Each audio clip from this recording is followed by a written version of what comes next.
It's not giving.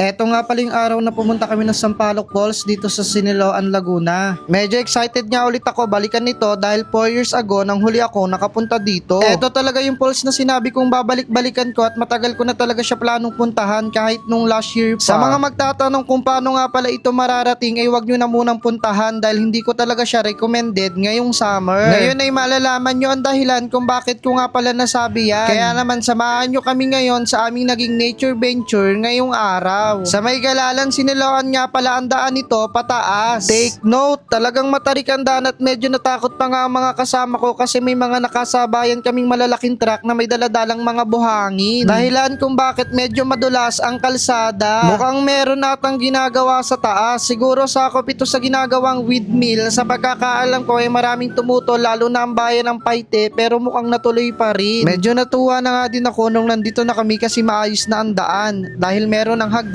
na bababaan. Unlike before, ang lala noon na talaga namang pahirapan bago ka makababa sa mismong falls. May pagkakataon pa nga na talagang kailangan mong gumapang at kumapit sa mga baging para lang makadaan at makababa at konting pagkakamali mo lang ay pwede ka pang mahulog sa bangin. Kaya akala ko ay swerte kami ng araw na ito dahil tinapat nga pala namin ito ng weekdays para sana ay kokonti ang tao. Bago nga pala kami bumaba dito ay nagbayad na nga pala kami ng 80 pesos per head at 20 pesos naman ang motor kaya naman 100 pesos ang naging entrance ko. Nung nakarating na nga kami dito sa unang falls na maliit na tinatawag nga palang baby falls, bakit parang hindi ko nakilala? Ang sabi ko tuloy, ito na ba yung napuntahan kong falls noon? Bakit parang naiga? Nadidismaya na nga mga kasama ko kasi bakit daw walang tubig dito at ang sabi ko naman ay hindi pa ito yung pinaka falls na pupuntahan namin kasi dun pa yon sa mismong baba. Tapos ito na nga yung hagdan na pinagawa nila na ang sabi ni kuya ay 440 step lang daw ay nasa falls na kami. Bago nga pala kami pumasok at pumunta dito ay wala talaga nag-inform kung ano ang madadatnan namin ng araw na ito dito sa Sampaloc Falls. Kaya naman naging ganito na lang ang reaksyon ng bawat isa sa amin nang makababa na kami.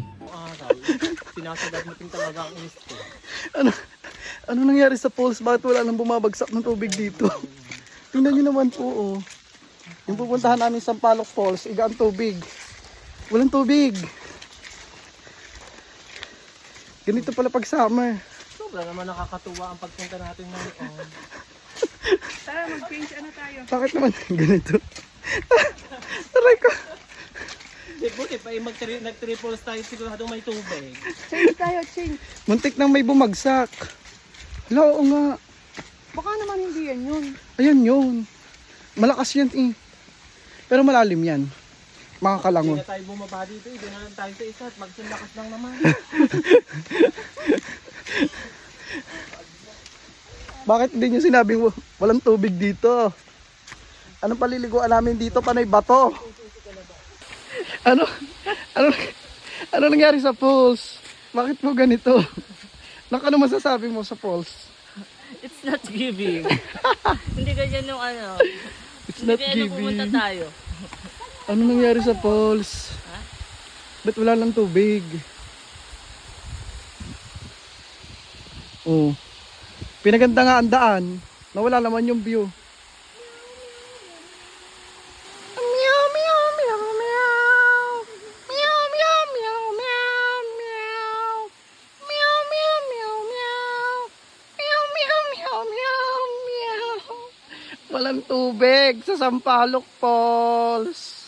Unexpected at disappointed nga pala ang nangyari ng araw na ito at sana sa taas pa lang ay nasabi na ganito yung dadatnan namin kasi kung alam lang namin ay hindi na talaga kami tutuloy. Matanong ko lang po sa mga residents ng Siniloan, ganito po ba talaga dito kapag summer? Naiiga po ba talaga yung falls o isa sa dahilan yung ginagawa sa taas kaya halos wala ng tubig na bumabagsak? Nakakalungkot naman po kung ganon kasi isa sa pinakamagagandang tourist spot ng Siniloan ay ang mga falls nila dito. Kasi kung summer lang ang dahilan kung bakit nawalan ng tubig dito ay katanggap-tanggap. So ayan lang muna sa ngayon mga guys, naganap nga din pala kami ng next destination ng araw na yan kasi hindi rin naman kami nagtagal at hindi rin naman kami makakaligo sa lagay na yan. May napuntahan kaming mas magandang falls at talagang kahit anong panahon daw ay di naiiga doon ang tubig. Sobrang linis pa, talagang perfect puntahan ngayong summer. I-share ko na lang sa part 2 yung naging next destination namin ngayong araw, kaya naman see you around.